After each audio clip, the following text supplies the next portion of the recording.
نبی پاک صلی اللہ علیہ وسلم نے فرمایا مسلمان ایک جسد واحد کی طرح، ایک جسم کی طرح، ایک حصہ تکلیف میں ہو تو دوسرا اس کی درد محسوس کرتا ہے۔ انسان کے وجود کے اندر سب سے قیمتی اس کا دماغ ہوتا ہے، اسی سے سوچتا ہے، اسی سے وہ عمل کرتا ہے، اسی سے منصوبہ بندی کرتا ہے، اسی سے وہ مومن ہوتا ہے، اسی سے معاذ اللہ کافر ہوتا ہے۔ اور وجود کے اندر جس کو درجے کے لحاظ سے بولنے میں بعض اوقات کم درجہ سمجھا جاتا ہے وہ پیر ہوتے ہیں۔ اور تو میری ٹھوکر کے بھی قابل نہیں، میں تجھے جوتے کی نوک پہ، پیر کی نوک پہ بھی نہیں سمجھتا۔ ہم یہ کہتے ہیں محاورتاً کہ تو پیروں کے قابل بھی نہیں، یعنی سب سے اعلیٰ درجہ دماغ کو دیا، دل کو دیا، اور سب سے ہلکا درجہ پاؤں کو دیا۔ لیکن مجھے بتلائیے گا، اگر کبھی پاؤں کی سب سے چھوٹی انگلی، چھنگلیا، چیچی، اس پہ اگر کبھی زخم لگ جائے تو جسم کا سب سے اعلیٰ حصہ دماغ ہے، دماغ نے کبھی یہ کہا ہے کہ چھوڑو یہ تو سب سے نچلا درجہ ہے، نہیں جانا ڈاکٹر کے پاس، اتنا ٹائم کہاں ہے، رہنے دو، چھوٹی سی تو انگلی ہے، خیر ہے؟ ایسا کبھی ہوا ہے؟ دماغ فوراً کہتا ہے کہ باقی کام بعد میں کریں گے، پہلے ڈاکٹر کا پتہ کرو، اس کو مرہم پٹی کراؤ، کیونکہ اسے پتہ ہے کہ اگر یہاں درد رہی تو باقی جسم میں بھی درد رہے گی۔ اور یہ بھی پتہ ہے دماغ کو کہ اگر میں نے یہاں علاج نہ کرایا انگلی کا تو کہیں پیر بھی سارا زخمی نہ ہو جائے، اور اگر پیر کا علاج نہ کرایا تو ٹانگیں اور باقی وجود تک بھی زخم نہ آ جائے۔ لہذا دماغ جلدی فیصلہ کرتا ہے، ٹیسٹ کرانے کا، چیک اپ کرانے کا، دوائی لینے کا، مرہم پٹی کا۔ اور میرے بھائی مسلمان ایک وجود کی طرح ہے۔ یہ تو ہو سکتا ہے کچھ مسلمان ملک غریب ہوں اور کچھ کے پاس تیل کے کنویں ہوں، کچھ کے پاس سونے کے پہاڑ ہوں۔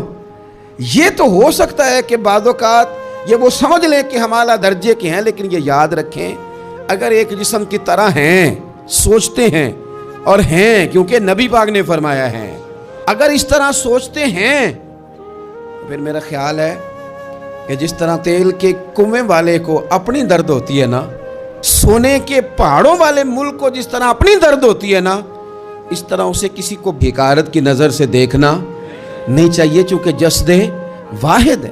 اور جسد واحد میں اگر کوئی درجہ بڑا بھی رکھتا ہو کہ جناب ہمارے پاس ایک بڑی جگہ ہے، متبرک جگہ ہے، ہم بڑے ہیں، تو آپ بڑے ہیں، لیکن بڑا دماغ ہی یہ فیصلہ کرتا ہے کہ بھئی وہ چھوٹا سا پیر کا حصہ زخمی ہے، جلدی کرو، علاج کراؤ۔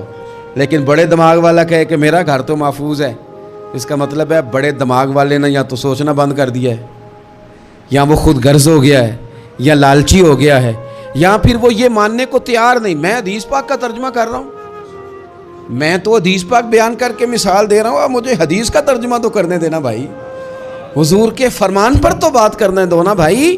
یہاں تو اس نے اس حدیث کو سمجھا نہیں، اور اگر سمجھ لیا ہے پھر یہ کیسے ہو گیا کہ فلسطین کی بیٹیاں روتی رہ گئی اور تو رویا ہی نہیں؟ اگر تو جسد واحد تھا تو جس طرح تیری بیٹی روئے تو روتا ہے، اس طرح تجھے فلسطین کی بیٹی کے رونے پر بھی رونا چاہیے تھا، پھر تجھے فلسطین کی بہن کے رونے پر بھی رونا چاہیے تھا۔ یہ کیا بات ہوئی؟ ہم نے نا کسی کو چھوٹا سمجھا، کسی کو حقیر سمجھا۔ اور بھئی یہ تیرا خیال ہے کہ فلانا فلاں ہے اور فلانا فلاں ہے۔ اقبال کہتے ہیں اپنی ملت پر قیاس اقوام مغرب سے نہ کر، خاص ہے ترکیب میں قوم رسول ہاشمی، تو نبی پاک کی قوم ہے۔ بحثیت مسلمان سوچے مسلمان۔ کسی نے پوچھا تھا حضرت سلمان فارسی سے نام کیا ہے، فرمانے لگے میرا نام اسلام ہے۔ کہا آپ کے والد کا نام؟ فرمایا اسلام۔ کہا دادا کا نام اسلام۔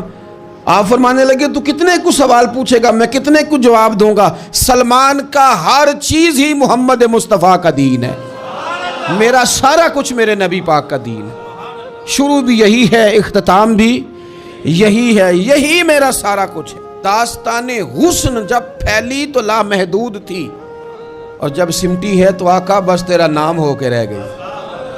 بس ہم اتنے کہ ہم حضور کے غلام ہیں۔ تو مسلمان ہو کے سوچیں، بحیثیت مسلم کے اپنی ذمہ داریوں کا احساس کریں۔ اقبال نے کہا تھا میری زندگی کا مقصد تیرے دین کی سرفرازی، میری زندگی کا مقصد تیرے دین کی، میری زندگی کا مقصد تیرے دین کی سرفراز، میری زندگی کا مقصد تیرے دین کی سرفرازی، میری زندگی کا مقصد تیرے دین، یا رسول اللہ میری زندگی کا مقصد تیرے دین کی سرفرازی، میں اسی لیے مسلمان۔